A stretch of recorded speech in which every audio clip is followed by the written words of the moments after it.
ঘটনাটি আমার প্রতিবেশীর সাথে ঘটা এখানেরই এক খালপাড়ের জঙ্গলের ঘটনা। এখানে মানুষ বহু ঘটনা শুনেছে জায়গাটি নিয়ে। ঘটনার প্রমাণ আজও আছে, তাই যাচাইয়ের খাতিরে প্রতিবেশীর সাথে কথা বলতে চাইলে তার নম্বর আমি দিয়ে দিলাম।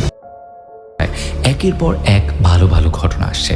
দিন দিন ঘটনার মান উন্নততর হচ্ছে, তাই সপ্তাহের শেষ দিক দুর্দান্ত কাটে তোমার কল্যাণ আরও বড় হোক। আর কথা না বাড়িয়ে আরম্ভ করছি আজকের সত্য ভৌতিক ঘটনা, যার প্রমাণ আজও আছে। এটি আষাঢ়ে গল্প নয়। আষাঢ়স্য প্রথম দিবস, কালিদাসের মেঘদূতের এই লাইনটা সকলের জানা, কিন্তু মৃন্ময়ের জানা ছিল না। তবু এই তারিখ অর্থাৎ পয়লা আষাঢ় তারিখটা মৃন্ময় আজও ভুলতে পারেনি। এই ঘটনাটি মৃন্ময়ের মুখ থেকে শোনা, তাই মৃন্ময়ের একটু পরিচয় দিয়ে দিচ্ছি। মৃন্ময় আমার এক প্রতিবেশীর ছেলে। মৃন্ময়ের জন্মের পর তার বাবা মা আমাকে ছেলের একটা নাম রাখার আবেদন করে। সেই হিসেবে মৃন্ময় নামটা আমারই দেওয়া। আমি যে ভুল করিনি, 38 বছরের মৃন্ময় তার নামের প্রতি সুবিচার করে আমার সম্মান রেখেছে। সৎ, ভদ্র, নির্লোভ এবং নির্বিরোধী। বছর 20 আগে স্কুলের পড়া শেষ করে চাকরির চেষ্টা সে করেনি। মেদিনীপুর শহরে মোটর ট্রেনিং স্কুল থেকে ড্রাইভিং শিখেছিল সে। বাণিজ্যে বসতে লক্ষ্মী এই কথাটাকে ব্রত করে একটা মারুতি অমনি ভ্যান কিনে সে ভাড়া গাড়ির ব্যবসায় নেমে পড়ে। সেই সময় আমাদের গড়বেতা এলাকার অনেকেই এই ব্যবসা করছে। আসলে গ্রামে তো নয়, শহরের ওলা বা উবের ক্যাবও ছিল না ওই সময়। সবচেয়ে নির্ভরযোগ্য গাড়ি ছিল মারুতি অমনি। অমনিতে প্রায় ওই 8-9 জন যাওয়া যেত, সাথে মালপত্র বহন করা যেত ভালোভাবেই। মারুতি অমনি ছিল সেই সময় পুষ্পক রথ। অন্যান্য প্রয়োজন ছাড়াও রোগীদের, বিশেষ করে ডেলিভারি পেশেন্টকে সঠিক সময়ে হাসপাতালে পৌঁছানোর কাজে মিনি অ্যাম্বুলেন্স হিসেবে অমনির জুড়ি মেলা ভার ছিল।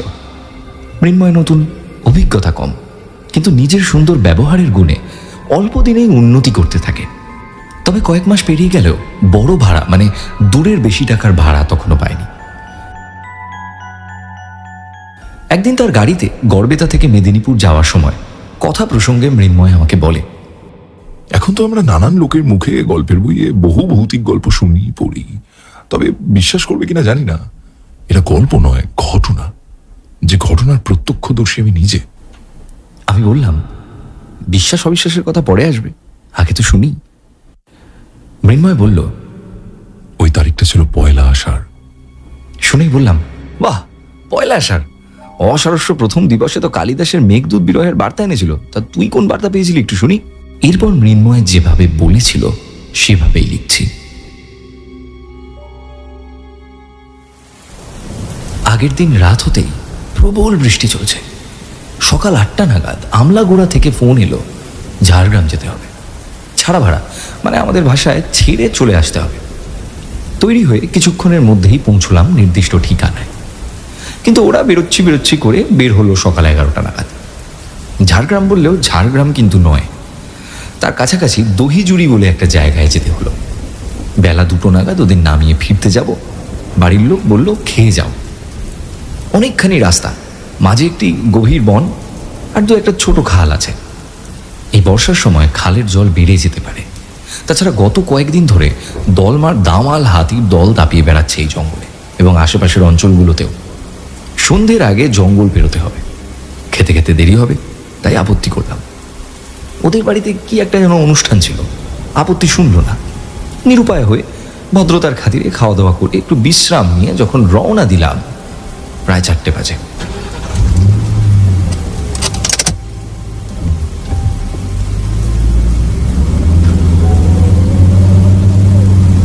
30 থেকে 35 কিলোমিটার আসার পর শুরু হলো আকাশ ভাঙা বৃষ্টি। রাস্তা প্রায় ফাঁকা, কচ্ছিত একটা মালবাহী ট্রাক অথবা ম্যাটাডোর যাচ্ছে। বৃষ্টির জন্য রাস্তা ভালো দেখা যাচ্ছে না, তাই খুব ধীরে ধীরে গাড়ি চালাচ্ছি। আরও 20-22 কিলোমিটার আসার পর সন্ধে নামল। তখনও কিন্তু বেশ ধীরে গাড়ি চালাচ্ছি। জঙ্গল শেষে একটা বাঁক ঘুরে রাস্তাটা নিচু হয়ে একটা খালের দিকে নেমে গেছে। ওটা হলো গোপালপুরের খাল। এই বাঁক ঘোরার সাথে সাথেই হলো বিপত্তি। একটা ঝাঁকুনি খেয়ে ইঞ্জিন বন্ধ হয়ে গেল। বেশ কয়েকবার চাবি ঘুরিয়ে রিস্টার্ট করার চেষ্টা করলাম, কিন্তু কোনো লাভ হল না। প্রতিবার ইঞ্জিন একটা মিহি আওয়াজ করে বন্ধ হয়ে যেতে লাগে। গাড়ি কেনার পর কখনো এমন হয়নি। মনে পড়ল শেষ সার্ভিসিংটা করা হয়নি। নিজের স্বল্প অভিজ্ঞতায় যা যা করা দরকার সব করলাম। বৃষ্টি থেমেছে। গাড়ি হতে নেমে বনেট খুলে তেল লাইন কুলেন সব দেখলাম, সবই ঠিক আছে। আবার স্টার্ট করার চেষ্টা করলাম, কিচ্ছু হলো না। এদিকে অন্ধকার গাঢ় হচ্ছে। কিছু দূরে বনের গা ঘেঁষে কিছু আলোর বিন্দু দেখলাম। বুঝলাম ওখানে কোনো গ্রাম আছে। রাস্তা সব এলাকা একেবারে শুনছেন, কোথাও প্রাণের চিহ্ন নেই। বেশ চিন্তায় পড়লাম। গাড়িটাকে ঢালু রাস্তায় গড়াতে পারলে স্টার্ট হলেও হতে পারে, কিন্তু একা একা সম্ভব নয়। অন্তত আরেকজনকে তো চাই। আমাকে স্টিয়ারিং ধরে রাখতে হবে, তাই জন্য অন্য একজনের সাপোর্ট থাকা এই মুহূর্তে খুব জরুরি।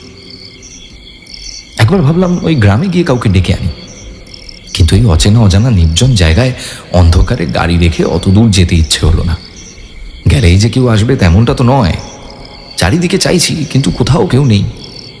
বিভিন্ন গাছ হতে এক টানা ঝিঝির ডাক, আর ঝোপঝাড় হতে ব্যাঙের কক ক্যাক ছাড়া কোথাও কোনো সারা শব্দ নেই।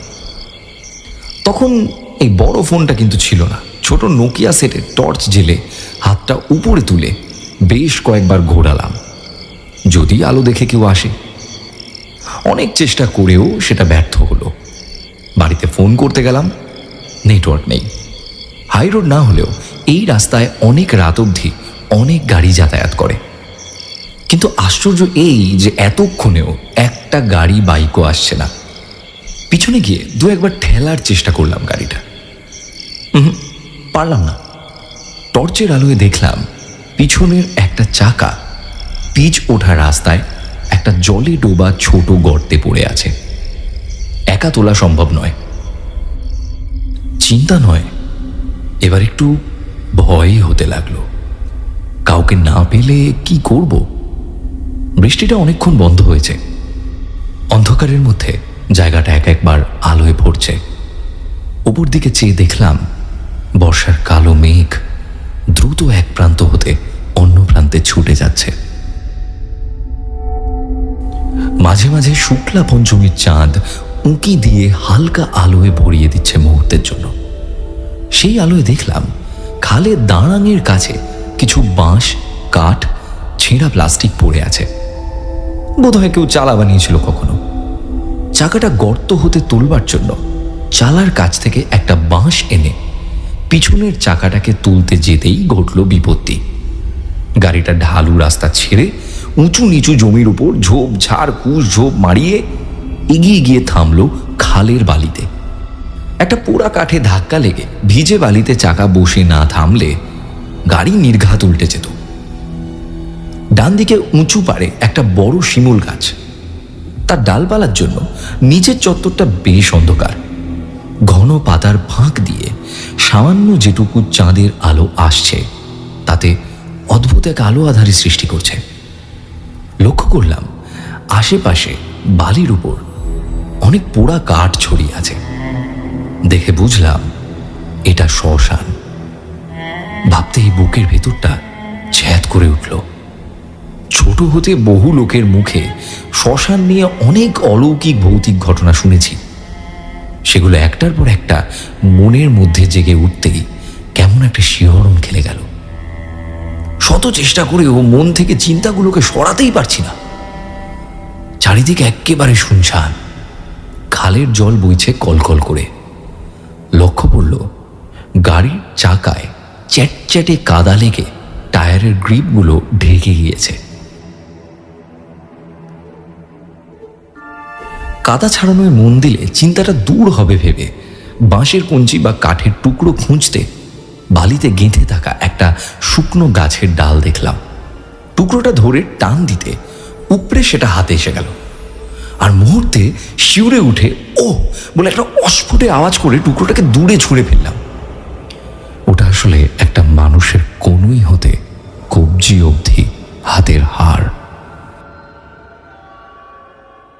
হাতটা ধোবার জন্য খালের কাছটায় যেতে কিছুটা দূরে ছপাত ছপাত করার শব্দ শুনতে পেলাম। বাঁচানো হাঁটু জলের উপর দিয়ে ছুটে যাচ্ছে, কিন্তু কাউকে দেখতে পাচ্ছি না।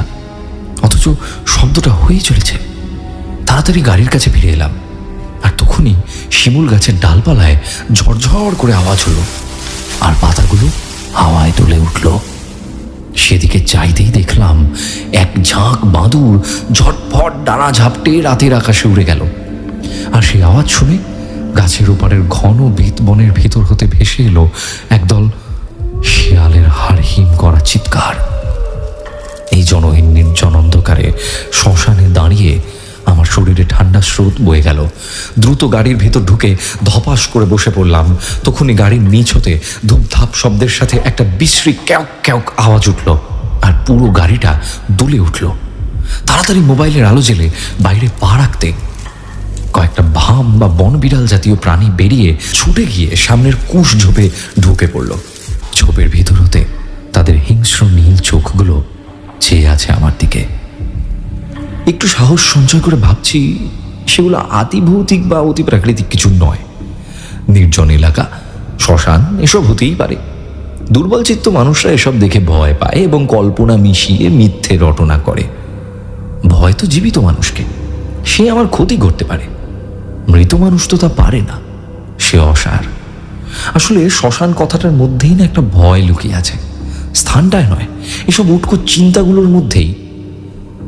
হঠাৎ করে লক্ষ্য করলো গাড়ির নিচে একটা চ্যাপ্টা মতো কালো কাঠ চেসিসের সাথে সেঁটে আছে।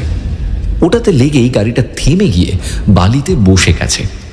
মোবাইলের আলো ফেলে পাটার মতো কাঠের একদিক ধরে কিছুক্ষণ টানাটানি করতেই সেটা পুরোপুরি বাইরে বেরিয়ে এলো। আলো পড়তেই মুহূর্তে আমার সমস্ত ইন্দ্রিয় অবশ হয়ে গাটা গুলিয়ে উঠল, মাথাটা ঘুরে গেল।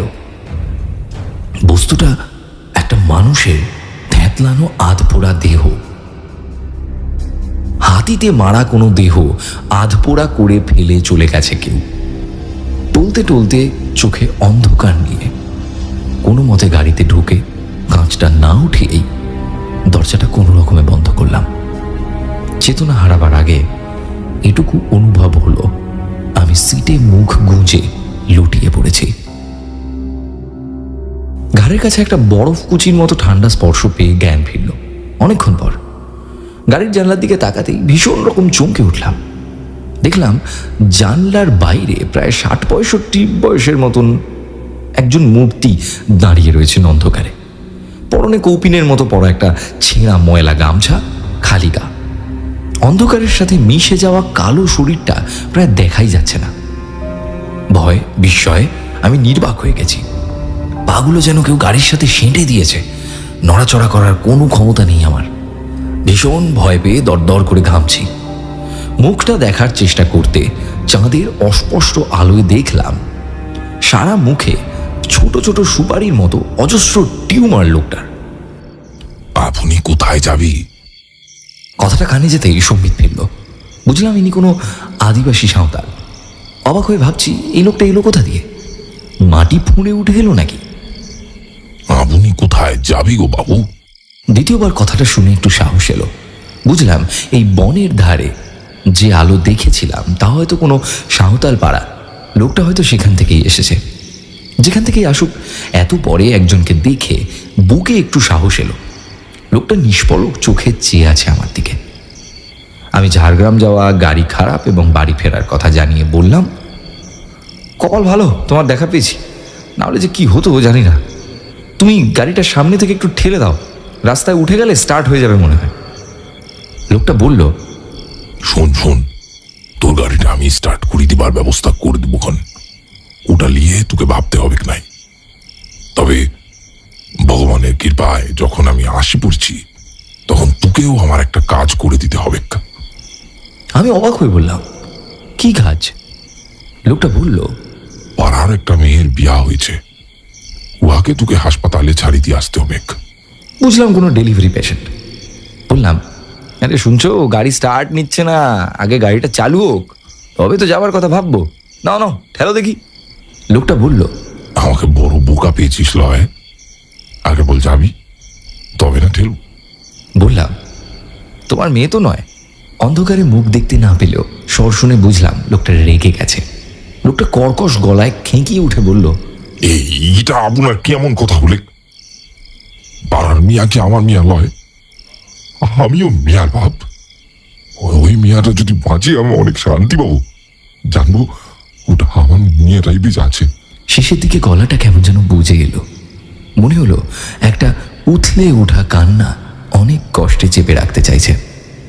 ও রেগে গিয়ে চলে গেলে আরো বিপদে পড়ব, তাই যতটা সম্ভব ওকে শান্ত করার জন্য বললাম, ঠিক আছে নাও যাবো, দাও একটু ঠেলে দাও দেখি। সেই সকালে বেরিয়ে এখনো বাড়ি ঢুকিনি, রাত্রি 9টা বেজে গিয়েছে। বাড়ির লোককে জানাতেও পারছি না, ফোন করে কি এখানে নেটওয়ার্ক পাচ্ছি না, সবাই চিন্তায় রয়েছে আমাকে নিয়ে।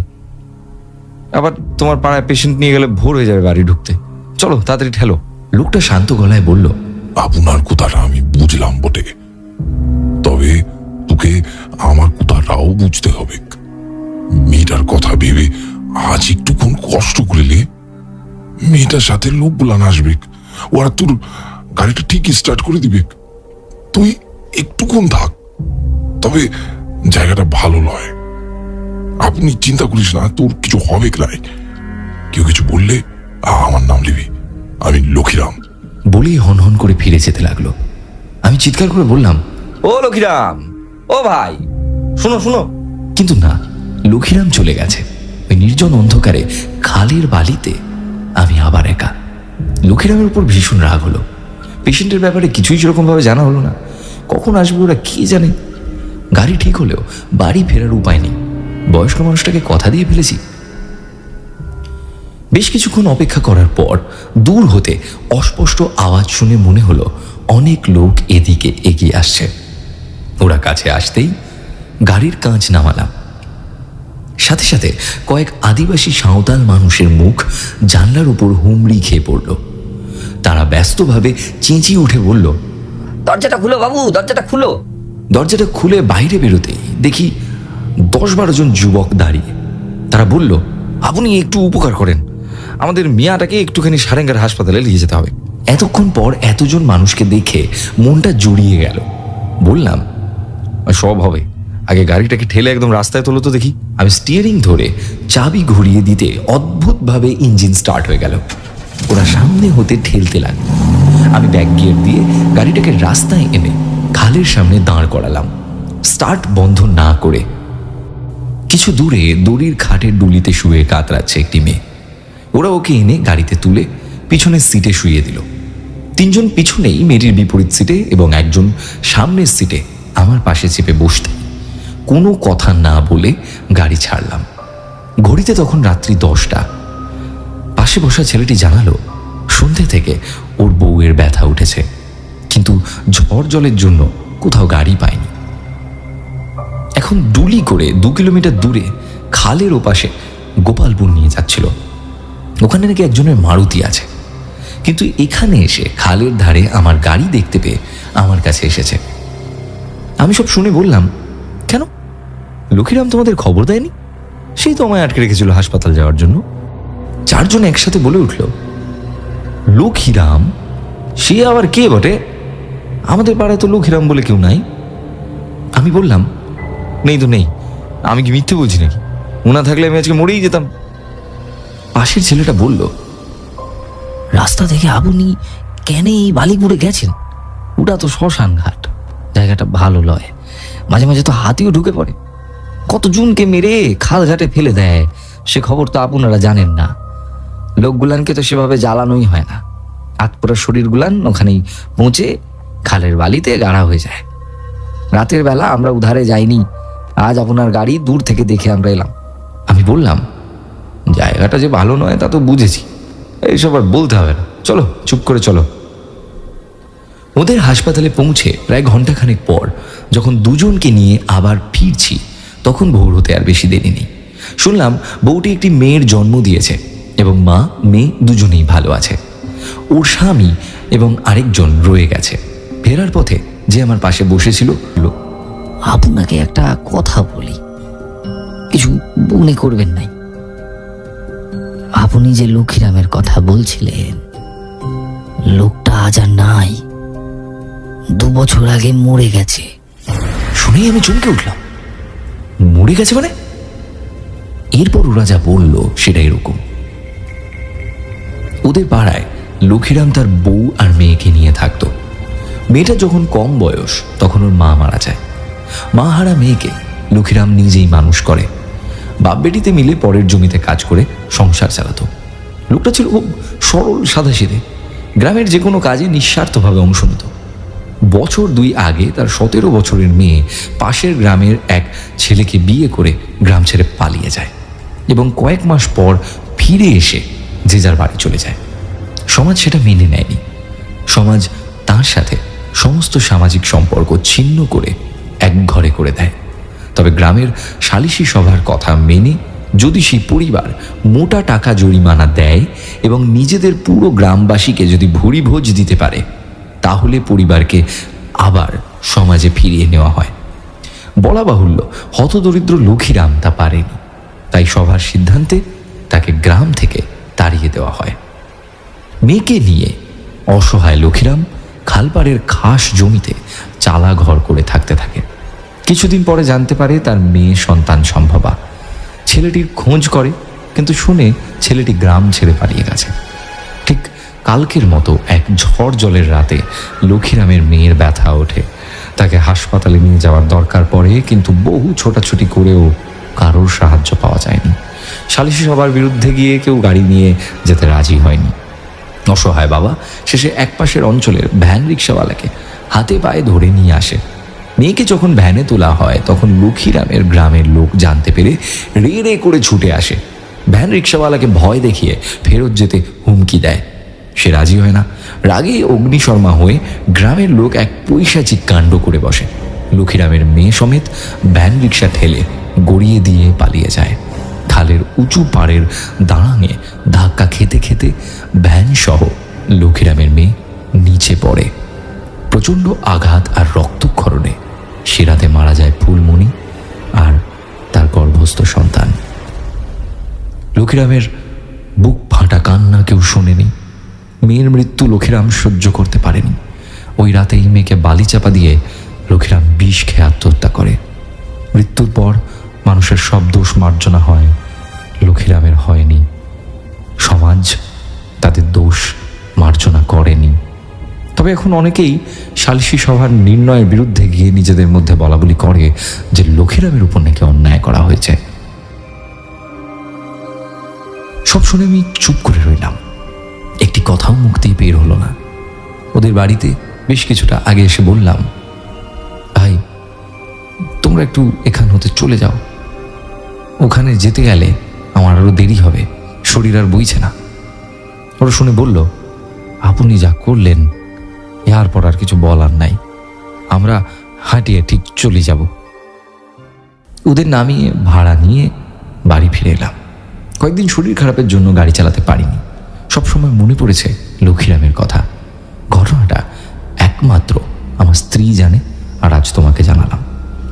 মৃন্ময়ের মুখে সমস্ত ঘটনা শোনার পর আমি বেশ কিছুক্ষণ বিমূঢ়ের মতো চুপ করে বসে রইলাম। মাথায় শুধু ঘুরপাক খাচ্ছে মৃন্ময়ের মুখ থেকে শোনা লক্ষ্মীরামের কথা। নিজের সমাজ হতে নির্যাতিত হয়ে মেয়েকে নৃশংসতার শিকার হতে দেখে এক বুক হাহাকার নিয়ে মরেছে লক্ষ্মীরাম। তার অতৃপ্ত আত্মা তো চাইলে প্রতিশোধ নিতেই পারত, কিন্তু মরেও কারোর প্রতি কোনো অভিযোগ করেনি। মনে পড়ল লক্ষ্মীরামের বলা কথা, আমিও মিয়ার বাপ, ওই মিয়াটা যদি বাঁচে অনেক শান্তি পাবো, জানবো ওটা আমার মেয়েটাই বেঁচে আছে। কথায় আছে, মানুষ হতে দানব হওয়া সোজা, কিন্তু দেবতা হওয়া কঠিন। সহজ কাজটা লক্ষ্মীরামের গ্রামের লোক করে দেখিয়েছে, আর কঠিন কাজটা লক্ষ্মীরাম অবলীলায় করে দেবত্বে পৌঁছে গেছে। ভাবছি এক অখ্যাত গ্রামের হতদরিদ্র মানুষ এত উদার হৃদয় পেল কোথায়?